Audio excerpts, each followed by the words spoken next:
Ibu dan bapak mulutnya dibuka semuanya ya. A'udzu billahi minasy syaithanir rajim.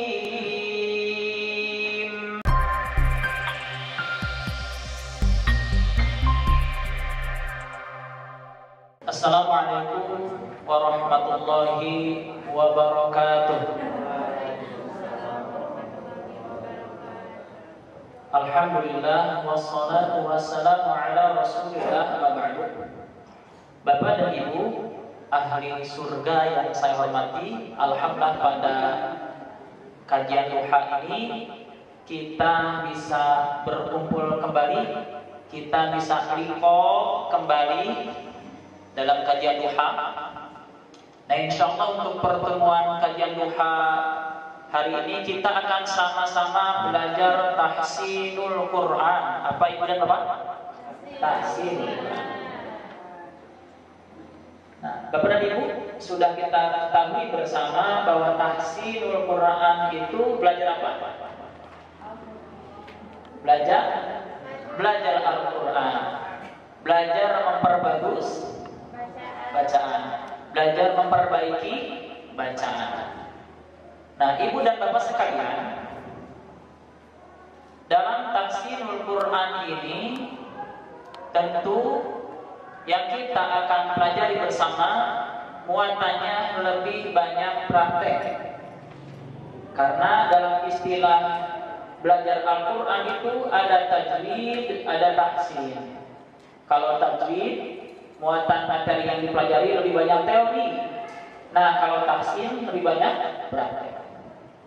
Nah, Ibu dan Bapak sekalian, karena ini pertemuan awal tahsinul Quran atau tajwid, oleh karena itu kita perlu mengetahui, perlu mengingat kembali terkait motivasi atau semangat kita belajar tahsin atau tujuan kita belajar tahsin. Nah, Ibu dan Bapak sekalian, hukum belajar tajwid atau hukum belajar tahsin itu kira-kira apa hukumnya? Sunnah, wajib. Nah, hukum belajar tahsin atau tajwid itu fardu kifayah, betul. Fardu ain. Nah, Ibu dan Bapak, secara hukum ini mengingatkan kembali, kalau mempelajari teori itu hukumnya fardu kifayah. Nah, fardu kifayah itu apa Ibu dan Bapak? Kewajiban yang bisa diwakili.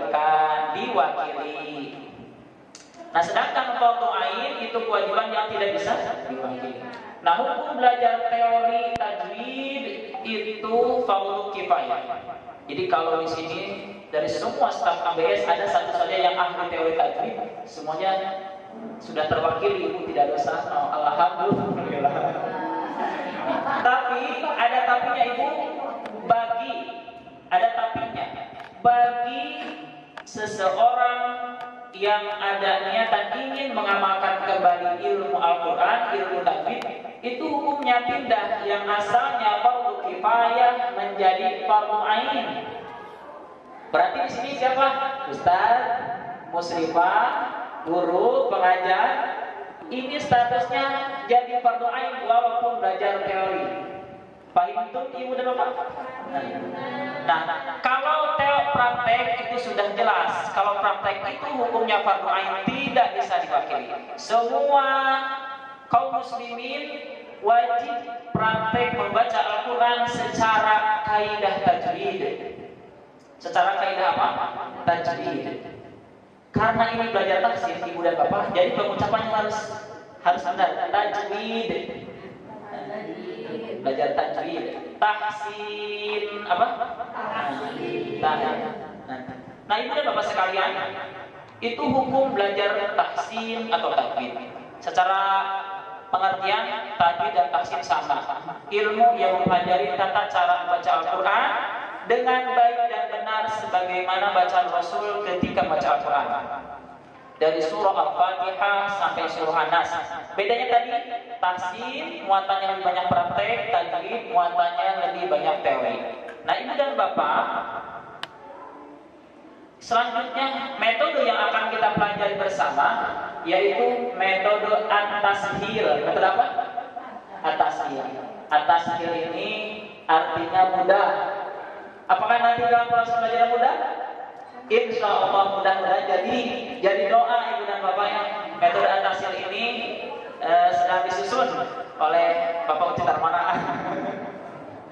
Nama metodenya metode at-tashil. Kemudian rumus cara memahami teorinya dengan metode 1H3C. 1H3C itu hukum, contoh, ciri, cara. Apa Ibu dan Bapak?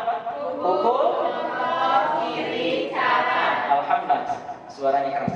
Itu rumus cara memahami teori. Rumus cara memahami praktek agar mudah nanti mempraktekannya dengan ayunan dan dengan 3 nada, tinggi, datar, dan turun. Itu cara memahami dalam proses prakteknya. Nah, capaiannya, goalnya. Yang pertama, goalnya disingkat jadi KTP. Apa? KTP. Apa itu KTP? Capaiannya, tujuannya, goalnya. KTP itu agar kita konsisten tanda panjangnya. Jadi nanti setiap ada bacaan yang panjang dalam Al-Quran, kita mampu konsisten. Ini yang harus dibaca panjang dan ini yang harus dibaca pendek. Apa yang pertama? KTP. KTP itu apa? Konsisten tanda panjang. Yang kedua, Ibu dan Bapak, capaiannya atau goalnya adalah KTG. Apa? KTG itu konsisten tanda guna. Apa KTG itu? Konsisten tanda guna. Nah, yang ketiga adalah KMH. Apa yang ketiga? KMH itu ketepatan atau konsisten mengucapkan huruf atau ketepatan mengucapkan huruf hijaiyah. Yang keempat adalah KTW. Apa yang keempat? Nah, KTW itu ketepatan tanda wakaf. Kapan kita berhenti, kapan kita memulai bacaan. Nah, yang terakhir, apa yang terakhir? Yang terakhir adalah KMI, kemampuan melantunkan irama. Apa KMI itu? Melantunkan irama. Nah, dari 5 capaian tadi, yang sangat penting atau yang harus kita utamakan kita pelajari adalah 4. KTP konsisten tanda panjang, KTG KMH mengucapkan huruf, KTW ketepatan tanda wakaf. Nah, kalau KMI melantunkan irama itu nanti terakhir ya. Yang penting kita ikhtiar bagaimana memperbaiki bacaan. Nah, Ibu dan Bapak sekalian, oleh karena itu dalam mempelajari tajwid ini ada tajwidul huruf. Ada apa? Tajwidul huruf ini ilmu yang mempelajari huruf-huruf. Berarti ada ahkamul huruf, ada makharijul huruf, ada sifatul huruf. Ini konsep huruf. Berarti kalau mempelajari huruf itu makharijul huruf dan sifat huruf. Yang kedua, setelah huruf ada kata, kalimat, ada tajwidul kalimah. Nah, kalau tajwidul kalimah ini mempelajari kalimah. Kalau di dalam kalimah berarti ada hukum-hukum, maksudnya ahkamul huruf. Setelah ahkamul huruf, kita akan mempelajari tajwidul ayat. Satu ayat. Berarti kalau satu ayat itu kita akan mempelajari tajwidul atau ahkamul waqfi wal ibtida. Kapan memulai dan mengakhiri bacaan. Nah, ini Bapak sekalian, bisa Ibu lihat di skema materi tajwid. Silakan bisa dilihat. Nah, selanjutnya hari ini ada waktu beberapa menit lagi kita akan sama-sama praktek surah Al-Fatihah. Silakan Ibu bisa dibuka mushafnya. Kita akan sama-sama praktek surah Al-Fatihah.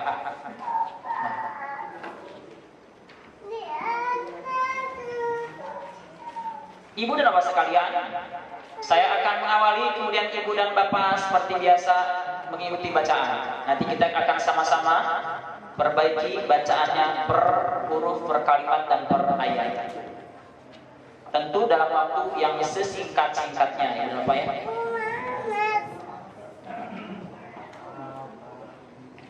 A'udzu billahi minasy syaithanir rajim.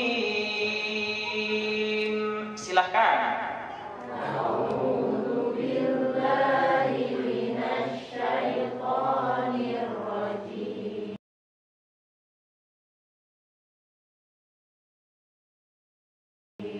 Ibu dan bapak mulutnya dibuka semuanya ya.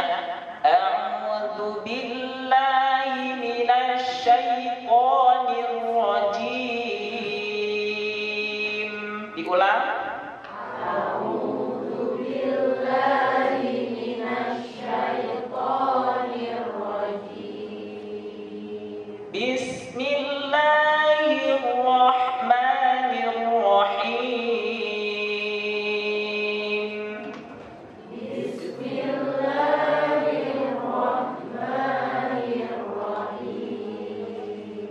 Ibu dan bapak sekalian, kita akan nanti waktunya menyesuaikan. Kalau memang waktunya cukup hanya mempelajari bersama praktek ta'awudz dan basmalah, itu saja yang kita akan praktekkan.